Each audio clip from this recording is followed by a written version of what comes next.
其实你也是用同样的方式，把你看你想要统计多少的时间，基本款，我想跟各位做一个说明，就是你至少要涵盖10年，你涵盖2年跟3年，我想时间点可能有点太短，我想抓一个凑整数，凑一个10年，我想是应该，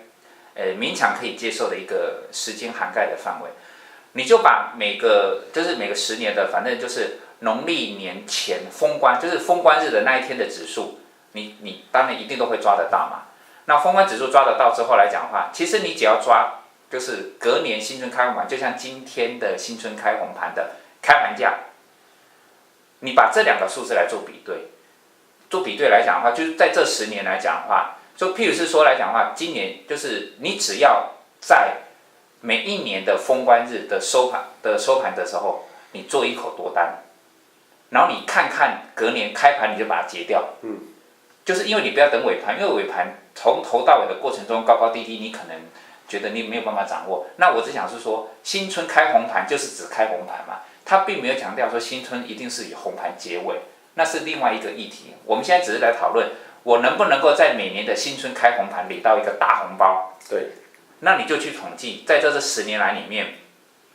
你只要在封关日的那一天的尾盘，你进去做一口多单，然后在所谓的新春开红盘的那一天的开盘价，你就把它平掉。你等于是做了10次嘛，加上今年你可能做了11次，你把这11次来讲的话，就是说你就是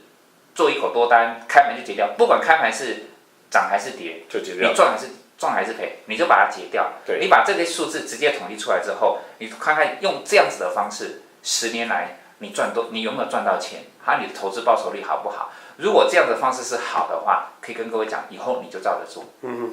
但是这样的方式是不是100%？当然不会，当然没有100%，当然没有100%。但是如果是说你按照这样的方式，你这10年来，譬如说你赢7次，输3次，然后赢7次，你的报酬率来讲的话，可能譬如说如果以指数来讲的话，以期货来讲，你7次来讲，一共赚了大概就是800多点。因为新春开红盘常常一涨就是100-200点，对不对？所以说你赢7次，你赚了800多点，但是你输了3次来讲，可能我们假设你扣掉300-400点好了，那你一来一往的话，就是你按照这种方式做，其实你大概可以赚得到钱，赚到红包，一定是可以赚到红包钱。这是一个时间来去做一个讨论。所以说来讲的话，各位以后要去研判是说，那到底譬如说新春开红盘，我到底能不能做？然后或者是说，今天新春开红盘，假如今天新春开红盘，明天我怎么做？其实各位都可以去做一个你都可以去把这个统计资料，比如说，假如因为在 Excel 里面其实就是一个if的函数，就是假如新春开红盘，那你在新春开红盘的那一天的收盘价，你就比如说你在新春开红盘那天你就做一口多单，你做这样子的一个假设，那隔天开盘你就把它卖掉。你这样子的状况来讲，譬如说人家讲说，多头的气势可以续强也好，或者是说今天新春开红盘涨高之后隔天会拉回也好，你不知道到底是会续强还是会拉回，你都不知道，你就把这时间统计出来之后，你在新春开红盘的1点25分，你把做一口多单做进去，然后在隔天开盘你就把它结掉。你用这样的方式，你看这10年，你用这样的方式做，你能不能赚到钱？如果可以，恭喜你，你有找到第2个方法。新春第1天你也可以去做，第2天你也可以去做。那第3天可不可以做？当然可以做，你用同样的方式去做嘛。譬如是说，如果第1天开红盘，第2天拉回，那第3天会怎么样？你就是因为这是if函数的，这其实各位按照里面去逐渐的推，那就可以一直推下去了。再来元宵会怎么样？那通通都可以推啊，通通可以推。所以为什么说很多法人会到最后会走火入魔？对，他其实从1月，我看到一个法人，我不能说他是哪一家的，因为他是朋友，他可以说有从元月行情是否存在，推断是否有端午节行情，对，就一直。而且他那个就是非常详细，而且他还会把开盘价、收盘价的各式方式讨论一遍，然后这样我就说好啊，你可以做看啊。他就说我做过了，我去年做过了。他说有没有赚到钱？有。他说有，那你就继续做啊。对，就继续做啊。各位在学习投资的方法不也是如此？因为每个人都很清楚知道，任何一个投资方法都没有100%。就像我这一本即将要公布的新书来讲，我这封面上面就特别强调一句话，就是追求战无不胜者，不好意思。这本书没有办法100%胜。我这10多年来用这本书所介绍的总体经济投资方法，我也只能做到90%而已，我没有办法做到100%。我相信很多投资人、很多网友也都知道，你真的要做到100%，其实我相信有人啊。其实我虽然不认识这样子的人，但是我总是相信这个世界上的确有人可以做到100%的投资胜率。那应该有内线吧？我应该说，我并不因为我做不到，我就认为这个世界上没有。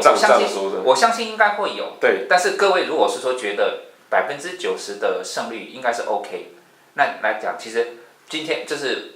所介绍给各位的方法，跟我们在新书里面所介绍的方法，那种逻辑思考方式都是一样的。就是如果就是因为某一件事情所以会有一个状况。而且这个因为跟所以之间存在的是一种实质的一种关系，而且是可以让你投资获利的关系。我们只要确认了这个关系是存在的，那我们当然就应该要按照这样的方式去投资，然后去习惯去获利。就像刚刚讲到，如果是说今天那个虎年第一天开红盘，那你就去算每一年开红盘之后，你在开红盘那一天你收盘价你就去做一口，不管你做一口多单或做一口多那个空单都好，反正你就做一口单，然后你隔天开盘你就把它结掉，或者说你在隔天收盘价你把它结掉，看你要去怎么设定。你把开盘结掉也好，收盘价结掉也好，你设定到你就知道说，在这10年来，如果你用这样子的方式去做，你能不能赚到钱？如果可以，你自己要给自己拍拍手，你找到一个好方法，就是代表说你每年的这一天。别人可能还在想说，到底会不会开红盘，对，或者是会不会开黑盘，对，会不会受到港股跌500多点的影响，还是会受到美股这段时间大概道琼涨了400点的影响？到底谁的影响比较多，谁的影响比较小？当大家还在去思考这样子的方向的时候，你已经找到一个可以投资获利的方法，就是你就做这样子的动作，习惯去做就好。对，然后只不过来讲的话，如果说你运气真的非常晒。你可能说我们10年来讲，你只错3次，但是刚好你去尝试的第一次就错，那你很抱歉。但是这是投资的方法，对，它几率而已。对，所以说来讲的话，今天建白给各位的方法，其实这些模型跟这些里面的公式跟函数，各位在 po 文里面都可以看得到。你们喜欢，因为事实上有很多的法人已经非常习惯，就是去探讨各式各样的行情之外，甚至每天的、每周的，它其实。就我所知是的确有很多人，因为我有把这些东西都 share 给他们过，他们也大概知道说，比如说，新春的第1周对收红，那第2周会怎么样？对，那很简单，你就把第1周的礼拜5，可能是礼拜5收盘嘛，礼拜5收盘